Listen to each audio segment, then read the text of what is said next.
Welcome, ladies and gentlemen. My name is Dustin Kircher. I got my partner here, Ben Dreicer. We're with MHP Nation. Thanks for joining us on our show today. We got an awesome guest on the show. He was a professional poker player and then turned into real estate, got into the real estate game in 2011, flipping homes, found at auctions. Pasha, who is our guest today, has since been involved in over 250 million transactions across multiple asset types. In 2021, Pasha founded Evoke Capital, and since then, in 24 months, includes a portfolio of over 14,550 units. Sorry, 14,000, or sorry, 1,450 units. Oh Yeah. man, my numbers are off today. So, anyways, without further ado, I want to introduce our guest, Pasha. I tried to go over his last name earlier, like 5 or 6 different times, and I kept just getting worse on it. So he can say his last name if he would like to. But thanks for coming on our show, Pasha. Dustin, Ben, thank you so much for coming or inviting me onto the show. I'm excited to be here. And then just to reiterate, I'm very proud of it that we're at 1,850 lots now Oh, total. So nice. yeah. Awesome. So was that a big acquisition recently? No, I mean none Couple? of our acquisitions are ever been really like that big. The biggest park we own is 160 units. It's Okay. just being able to accumulate these smaller parks that we find a lot of like equity in. So, Yeah. just stacking it up the right way. Nice. And what markets are you focused on? Is it one general area, or are you kind of doing it all over the nation? So we're kind of all over. We're, I believe, in 10 states now. I mean, Okay. but we are primarily focused on like the Mid-South, Midwest, but we really, really like the markets of Texas and we like the markets of Alabama. So we put a Yeah. lot of effort into it. That's where our biggest portfolios are. But we're not discriminating against any good park in any good red state that has a lot of like landlord protections Yeah. as well. Very cool. So tell us a little bit about yourself. I know I gave a little introduction there. Also, you got more units than what we thought. But Mhm. yeah, tell us a little bit more about yourself and how you got into this business. Okay, sure. I mean, like I said, or like you said, I started in poker. It was a non-traditional route. My brother's a, very well-known poker player, and I just, at a very young age, said if he could do it, I could do it. And that's kind of just how it started. And, being young and making the kind of money that you can make in poker was awesome for a while. And in 2011, I just remember playing, at the Aria in Las Vegas, and I just said, this isn't for me. Like this lifestyle is not for me. I don't like the hours. I want to start a family soon and I want to be healthy. So I always knew that real estate was the end game. So I just said, let's just go ahead and start right now. And Nice. which was a difficult decision in the moment because you have to understand I'm taking a few steps backward from my earning potential, right? And so I Yep. knew that but it all ended up working out pretty damn well in my opinion. And then so I flipped my first home, which was a mobile home in Las Vegas, made every mistake that you can make, and I still netted 3K. That's pre-tax 3K. And I just got the bug. I just said, well, holy shit, like I just learned so much from this first deal that I did. Yeah. Let me stack on top of it and let me just kind of refine my processes and my systems and my experience. And then so then I just, I got the bug. I started flipping a bunch of homes.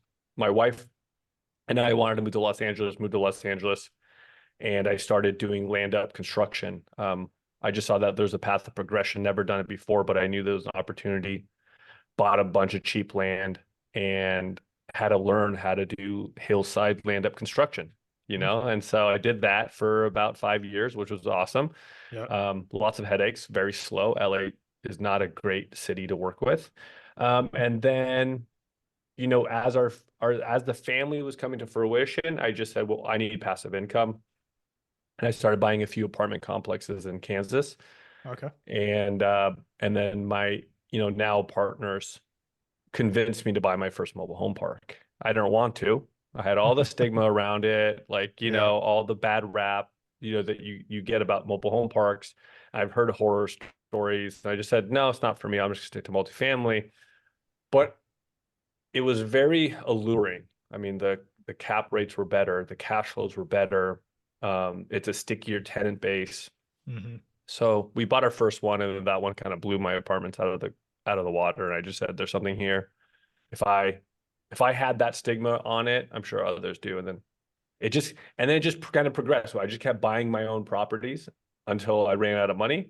Yep. And well, I had, we had pipeline, we had a little bit of infrastructure with employee, and we just said, well, let's just keep going. Maybe we'll syndicate. So then we syndicated our first deal, and then we syndicated another one right after, and then syndicated 2 more right after. And then we're like, well, let's create a fund. And then we created a fund. And so it just kind of grew organically. And that's where we're at now for Evoke Capital. Wow, that's awesome. That's Yeah. a great story jumping into. And what you said you live in LA right now, or? I do. Okay, Yeah, cool. I live in Los Angeles. Yep.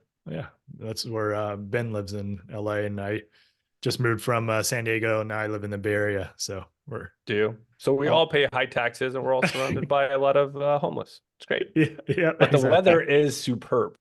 Yeah, maybe not so much today with the rain. Yeah, exactly. But overall, though, I think that's Nice. why we stay in That's why I stay in California, at least. Yep. No, exactly. Go ahead, Ben. Yeah. So that first deal that you did, you said it was now your current partners brought it to you. Did you close on it with them? How did they convince you to finally close on it? What gave you the confidence to actually move to this new asset class? Well, it's because of my partners' experience, and they were willing to put up their own money, and I knew how smart they were, right? We had worked together. They had looked my shoulder on a few deals from going from my residential to commercial. I'm a really big fan of getting the right people into your corner. Yep. And I knew they had all the breadth of experience. I just said, like, look, I know how to underwrite. I know how to do all this, but I also know that I don't know shit. Sorry for cussing on this podcast. Oh, you're fine. And so I just knew how diligent and smart they were. And they brought this deal, and I just said, listen, the way I'm looking at it, it doesn't make sense to me.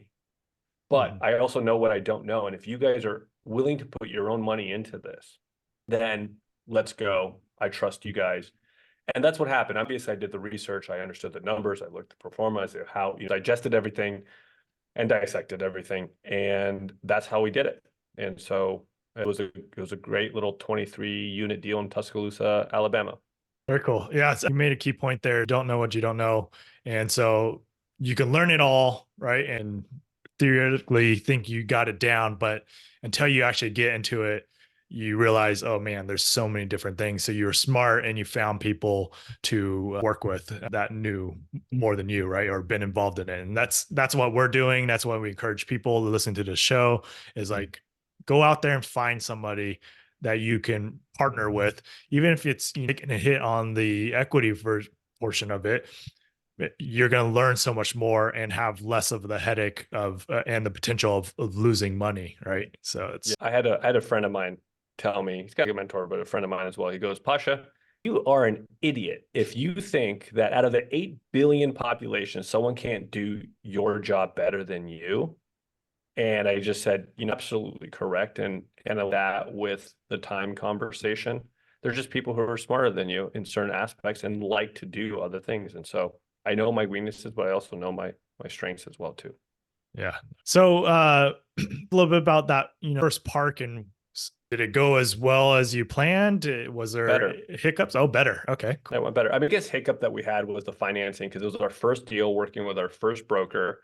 And we got all the way to essentially the finish line with the bank, and the bank just pulled out. The one that we were working with was a small regional bank. And we just said, like, we lost so much face with the broker, and he took a flyer on us. We knew we didn't have any mobile home parks ourselves. So, and we ended up able to close it. We had to give a little bit more money down and make it hard and say, we want this deal. Like, I don't know what happened, and you see all the financials. So that was the biggest hiccup. But other than that, it was a very clean park, 23 units, all tenant-owned homes, kind of 90 models better. And so it was a very easy park, ability build back that we instituted. And so we were able to sell it within like months and then step it up to another one. Yeah, it was awesome. So is your goal to keep these things long-term, or are you looking for, 3-5 year exits? No, I am. The best way to simply put it is I'm playing real life Monopoly.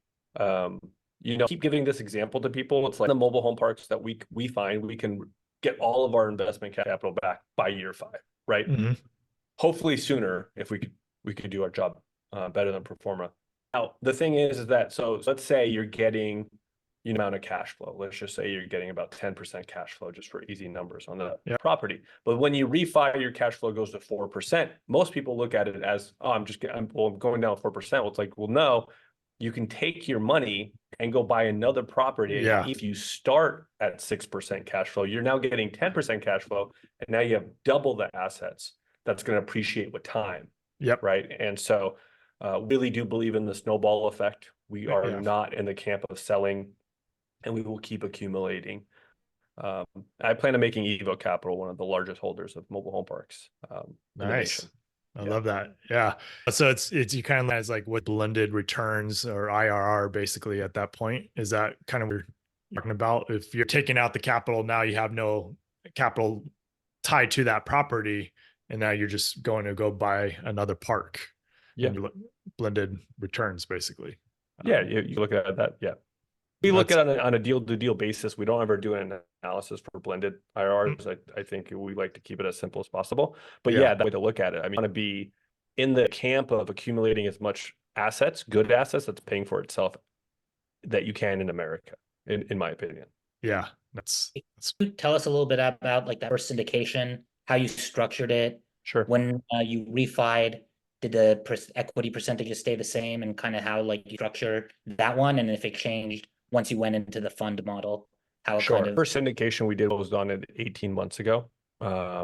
Actually can refi out of it right now to go full cycle on our first syndication deal. We've been full cycle on previous deals, but the cash flow would be a little bit too small with the interest rates. And we're also waiting for it to be a step up so we can get a better Freddie and Fannie package, because under 6 million, we just get better terms with that. So we're waiting for our other 2 syndication deals that will be ready by July. Anyways, long story short,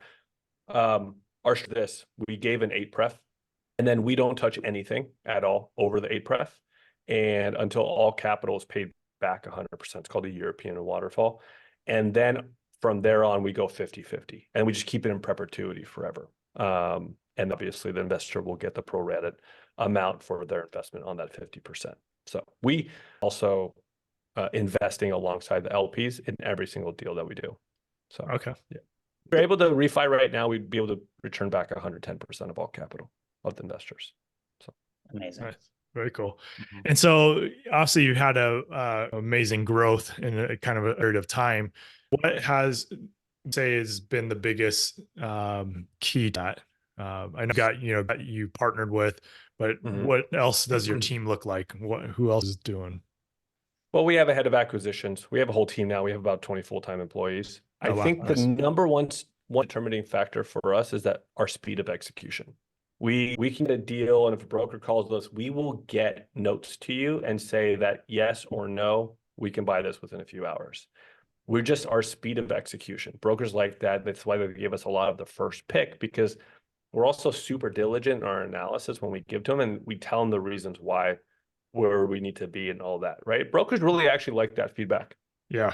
And retrade, right? I tell every broker, and I tell everybody we work with, I'm still the kind of guy that believes in a handshake, really mean that. And so at this point now, I feel small in my opinion compared to the bigger dogs, but everyone kind of at this point, and they understand who we are and our ethos.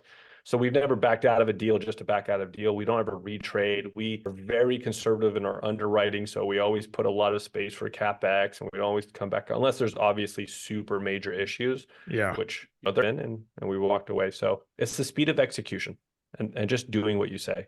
Yep. Nice. So 20 people on your team. What's the different roles with your team? Yeah, I mean, construction manager, you have a regional manager, you have the property manager underneath them, you have 3 admins, I believe. I think we just hired a 4th admin with acquisitions, had getting a title right now, director of operations. Okay. And then we have a controller, we have investor relations, which is me, and then we have also our one of my partners who handles all the financials and the head. Yeah. Right. So, and we have a sales department and an infill department.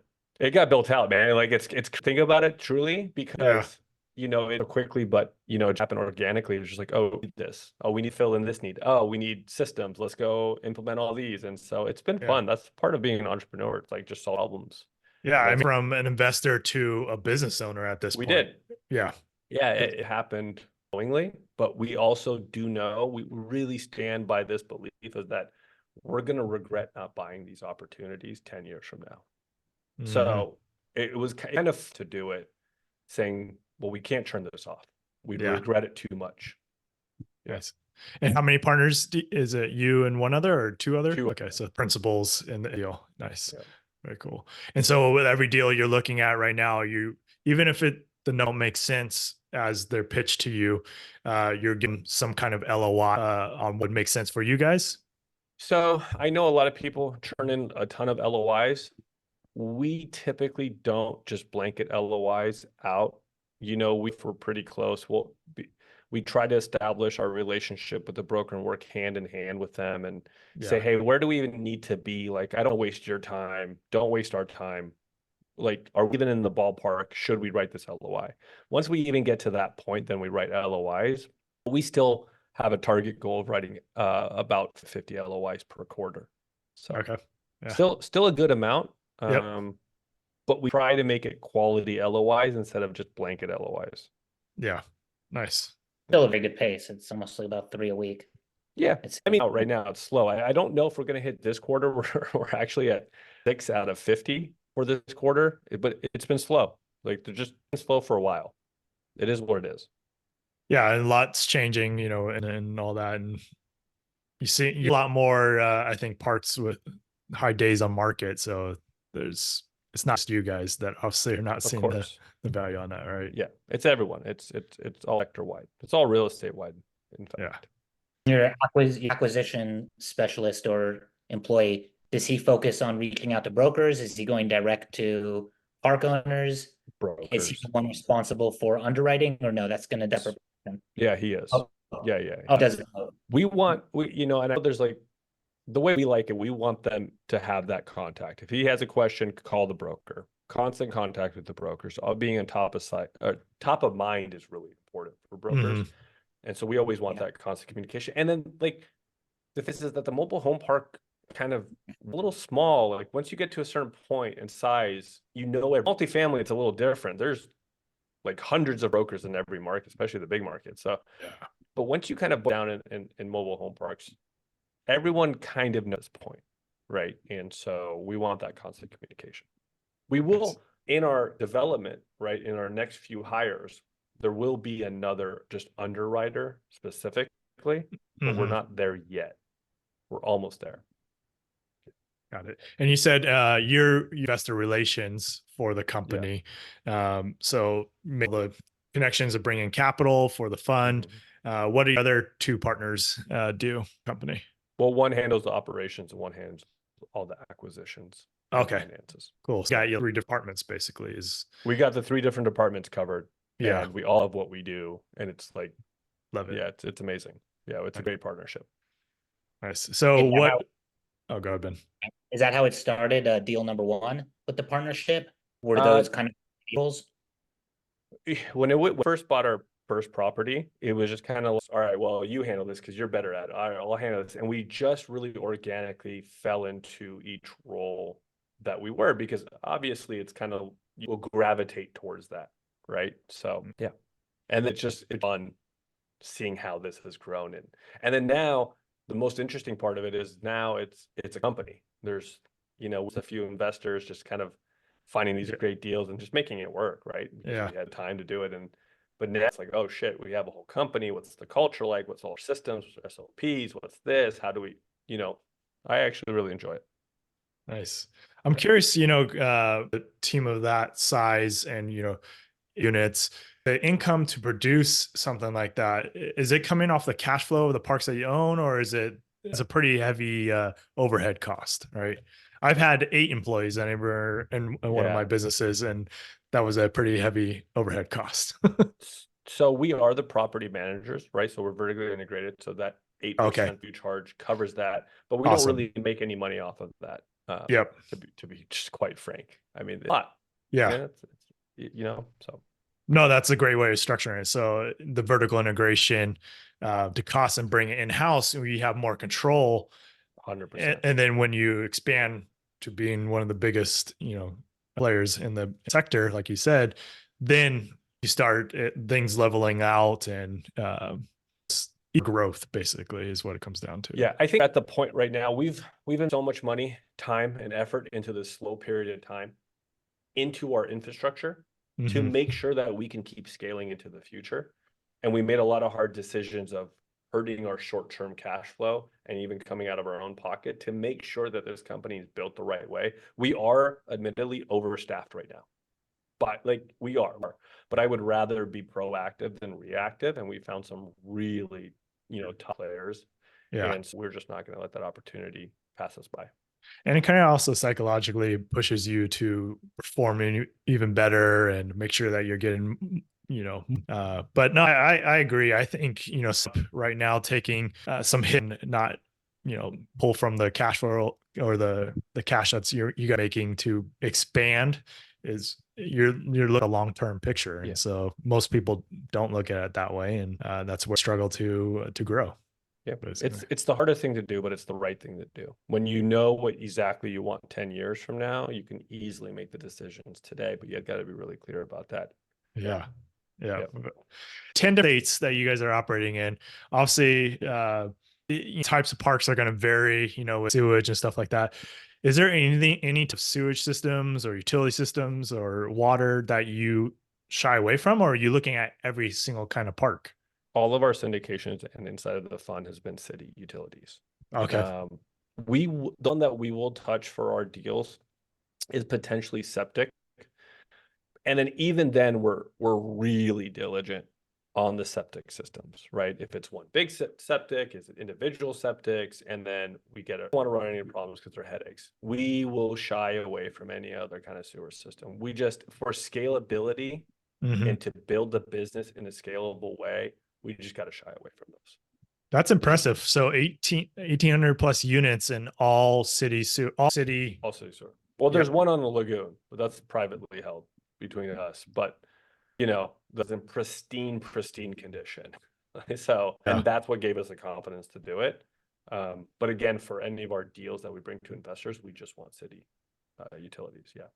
Nice. And what about in regards to like tenant-owned park-owned homes? What's that model looking like?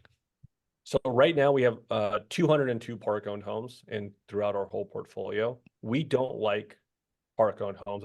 Holy grail is just tenant-owned homes, but shy away from a deal that has, like story with park-owned homes. And I guess the best way to explain that is that we just bought 202 lots in May 23, right?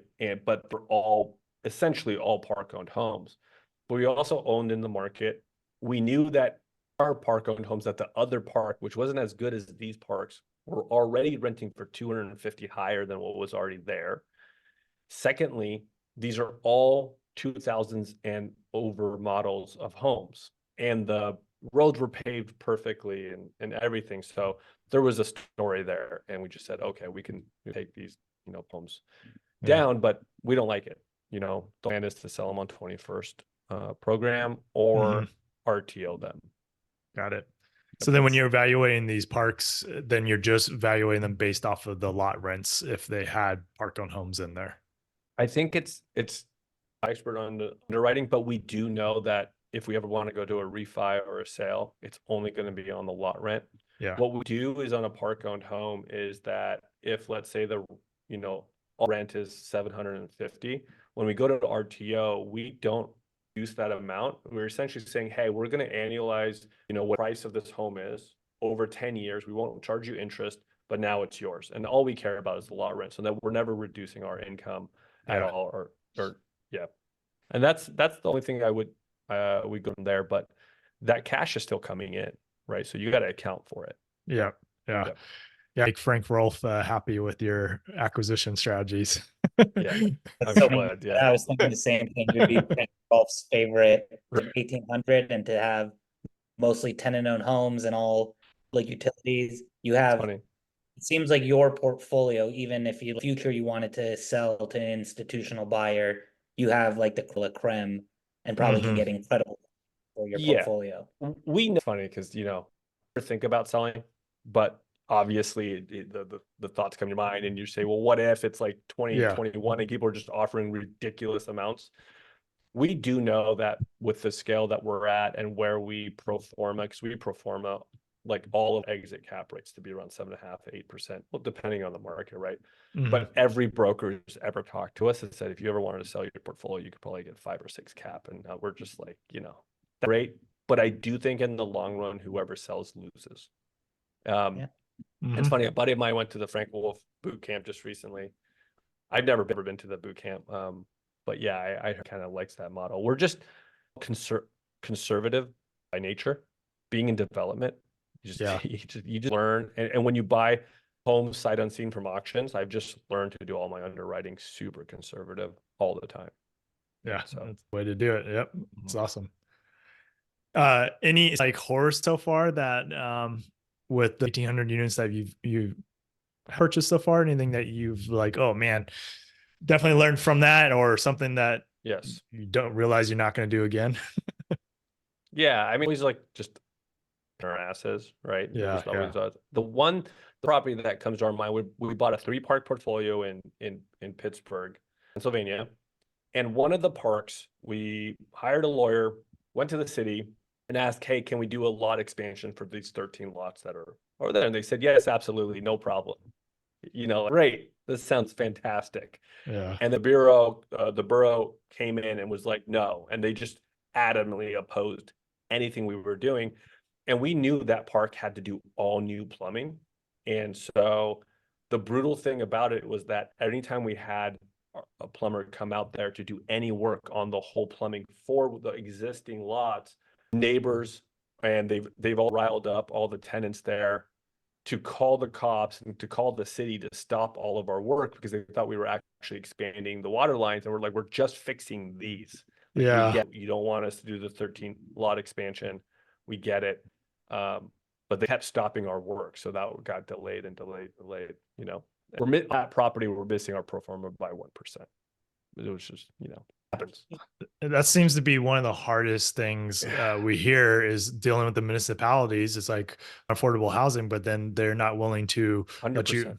operate. It's so ridiculous, Dustin. It drives me nuts. It's kind of like you want low income housing, you want this solution, but they are not willing to do anything about it. It's frustrating.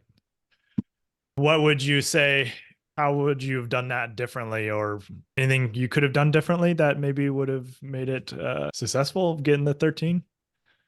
I mean, well, we've done a lot of work on that and we've gone back and, it's an uphill battle, but we've been told many, many times we really wanted to, we could expand, right? Like they don't really have a right to stop us at this point. We just need to put them a little bit on stilts, which is like barely anything. It's like about a foot, I believe now, like that we need to put them on. We're like, it's not a big deal, but they're just a pain in the ass. And they're going to make every step of the way difficult. In that state, we also learned that it's really difficult to get the retailer's license for new homes. And it's kind of like Boyd Club, where you have to own some, I know the specifics, but my team told me you have to own some kind of like warehouse to even get a retailer's license there. Huh. Just a pain in the ass, basically. Yeah. All lessons. It's fine. Yeah. That's Some Pennsylvania in the future. Yeah, it's almost a blue state now, anyways. So How do you feel about like heavy infill parks? okay, so how I feel about heavy infill parks. I avoid heavy infill parks, but not because I don't think they're not the holy grail of mobile home parks. Okay, I understand the act that you can build when you do a large infill. Like I get but I have seen the only time that I have seen other operators get trouble with investor money is when they project to do more infills than they can. And really believe when you're relying on manufacturers to get you homes at a certain time, you're putting the trust into somebody else. So, infill, but I love it being a small of my portfolio. So that way I know that my team can handle it, right? And so we're growing into that and being able to slowly take on more and more infills as our sales department gets beefed up, as we get better relationships with the manufacturers, which we have been. But, it's a learning lesson. Like, ads and Craigslist, they just always keep getting put down. And then, yeah. we get inundated with leads. It's just kind of a difficult problem to uncover. And I think a lot of people get in trouble because they're like, oh, it's gonna be easy. I'm just gonna do massive infill in this property. It's like, but it's a lot more work than anticipated. So I love infill plays, but I'm also super conservative and say, like, to our problems, once we know we can hit, let's say, 10th, then we can underwrite for 20 a month, right? So we want to step into our milestones, and that's where we're at. On new infills specifically, on any of our parks, we don't underwrite any for the first year, and we'll maximum write 7 for the next year. Got it. Right? Yeah. That's the max we allow ourselves to get to. And then with regular infill, I'm very confident that our team can do anywhere from 5 to, first year. But we want to focus more on new homes. We love parks to put in new homes and all. So, yeah. How many have you already had to put in new homes in some of your parks? A few of them? Pretty much all of them. Oh, okay. Yeah. There's a portion where there's some infill play. And so now we're just focused on bringing in new homes. We will bring in used homes. We actually raise the capital to bring in used homes just in case we can't bring in new homes. And so, but yeah, most every park we do. Yeah. Nice. What are you going with when you put in your new homes? True homes. Okay. Yeah. Yeah. With true homes, we go for the basically not the base model, but I think if anyone's listening, is that another mistake that I see a lot of operators make is that they'll go buy a park that's in the C area, and then they'll try to put these homes that are $75,000 there. And it's like, how are you going to sell that off? You have to understand who your client base is and your tenant base is. Yeah. Yeah, that makes sense. Because we have a lot of people who haven't acquired their first park. And if somebody's a solopreneur or just getting into the space, if you were to start over, what kind of advice could you give for somebody just starting out? I'd go and obviously go learn everything that you can. And then I'm just going to hold to this because I think it's so powerful. Just go find a partner. Yep. If you oversimplify it, they're really more of a people person or they're more of an analytical person, right? And so find who your opposite is and partner someone with a lot of experience and make sure you guys can work as a team. Yeah. Find that who, not how, basically. 100%, always. Yeah. That's so some of these parks, I'm trying to get to what has been the biggest amount of parks you purchased in 1 year? Because this has been over what, 3-4 years? Yeah, now? about 3 years. So that was, I believe, and don't quote me on the numbers, but 1850. Yeah, it was probably 2022, and we bought over, I think, around 1,100. Wow, so that's a lot. In 1 year. Yeah. What would you say was the biggest factor to that? Was that just because now you made the right connections with the right brokers, or you got your team together to, off your guys' plate to focus on building out the business and not being in the business?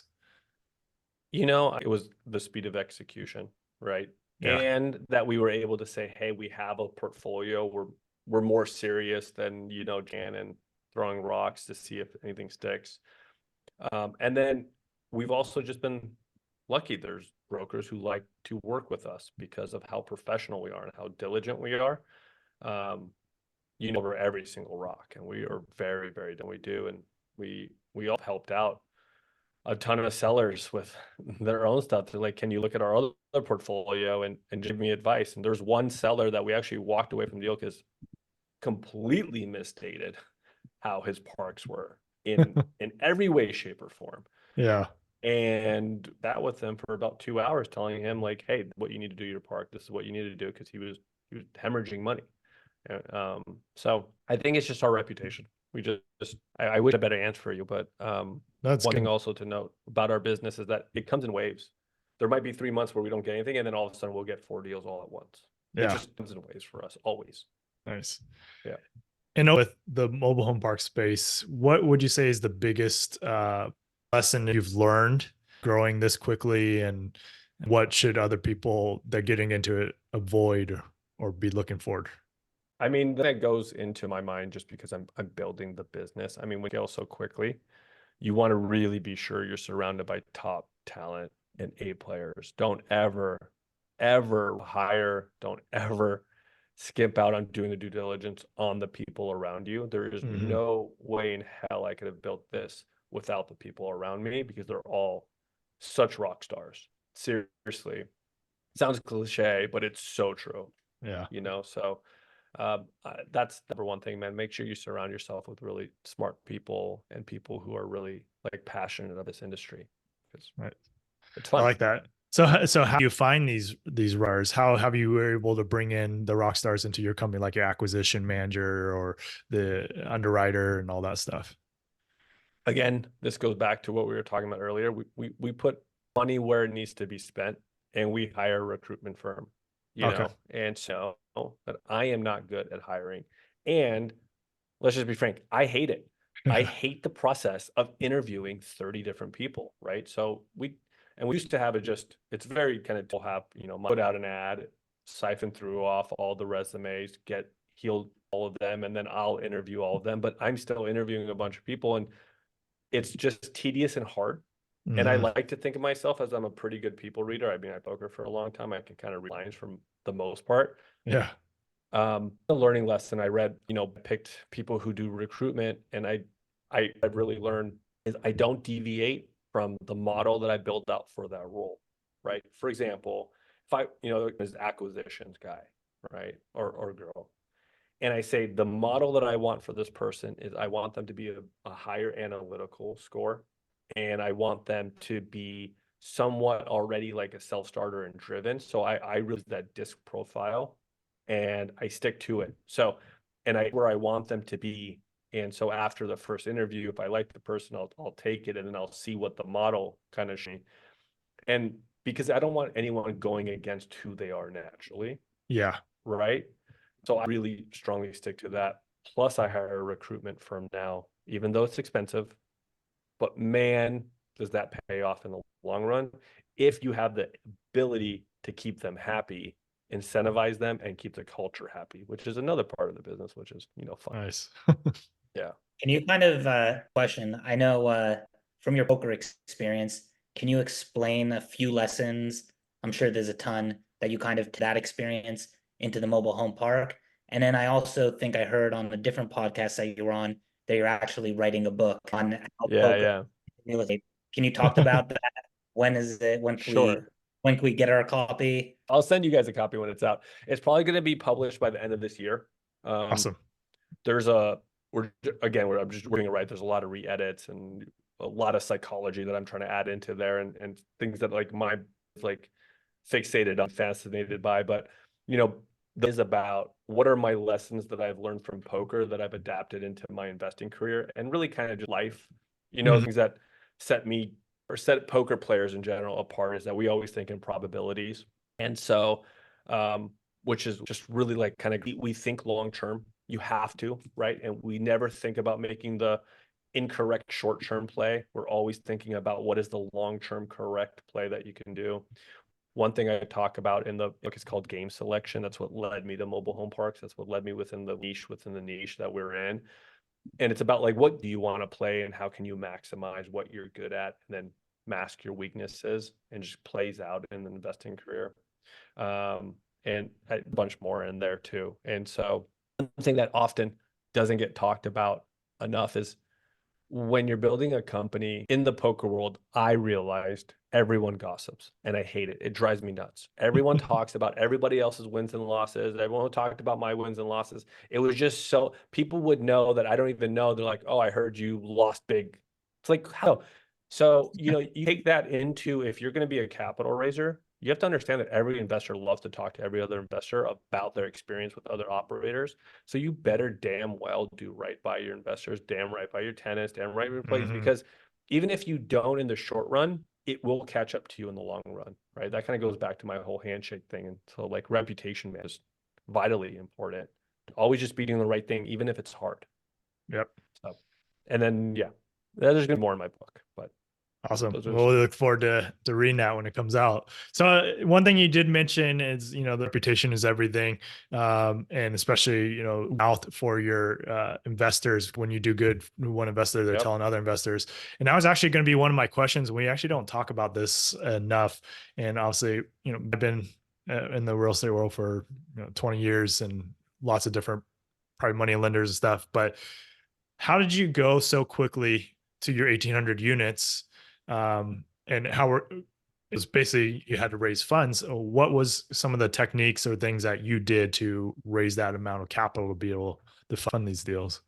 So, yeah, great question. Because when I started my fund, we technically haven't gone full cycle on any of our syndication deals. Mm-hmm.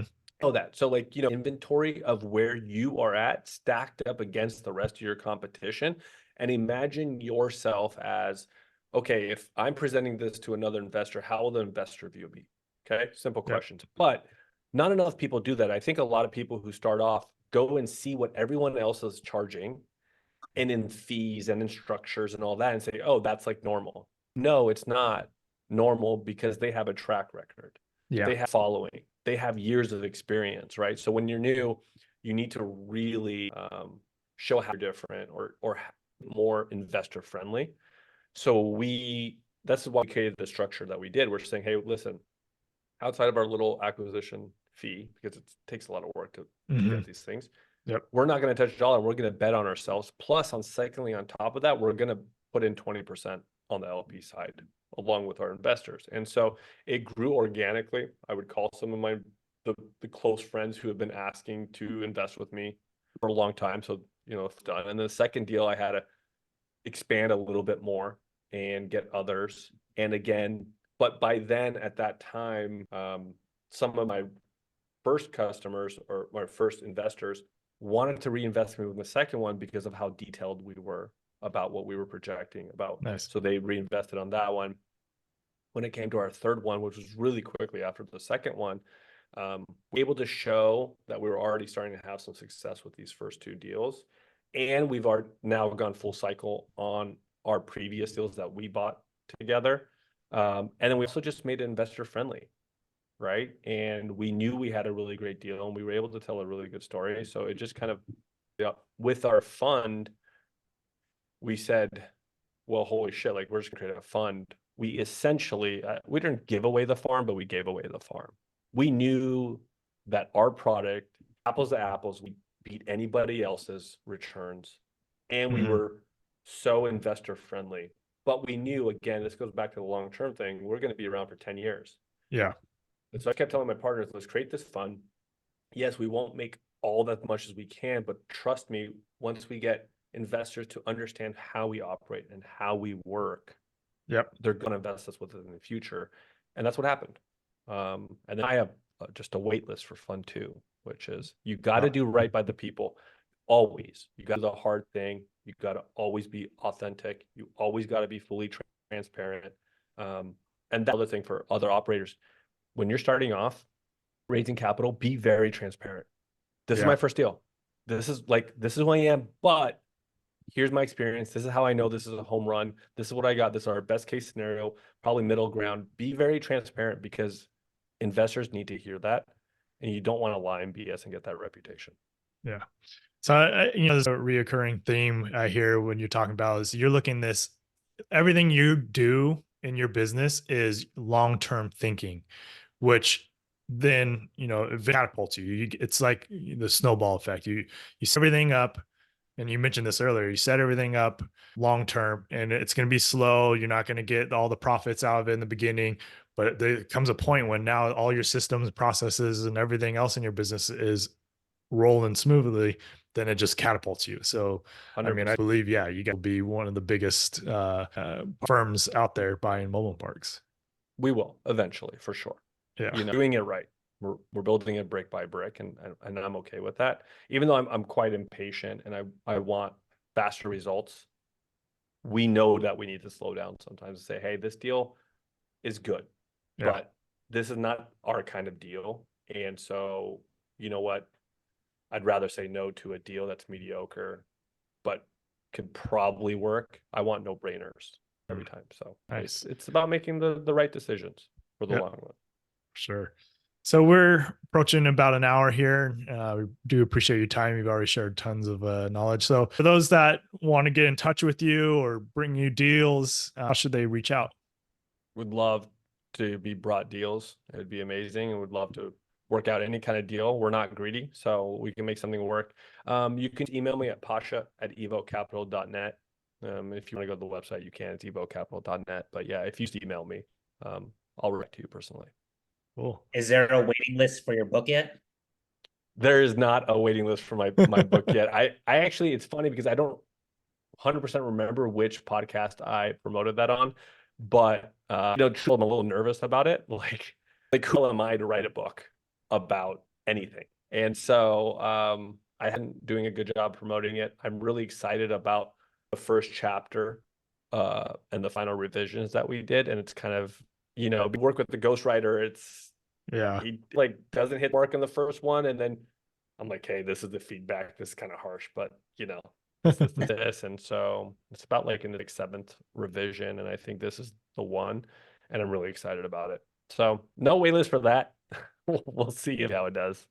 Nice. Well, we wish you the best on that, and Thank you, man. I'm sure it'll do well because your thinking is the right way too. So I'd love to. I'm looking forward to reading it to get a little bit more into your brain to see how you think. And so. All right. Well, thank you. I'm not doing compliments, but thank you. Well, anything else before we take off that you wanted to share with the listeners? It's if you don't act, you're gonna regret it 10 years from now. And I have a funny story of when I started residential real estate. I went and knocked on somebody's door that had a for sale sign and just said, I want to buy this house. And the guy was like, do you have a broker? No. He's like, are you even approved for a loan? I was young. I was like, no. He's like, kid, go get things.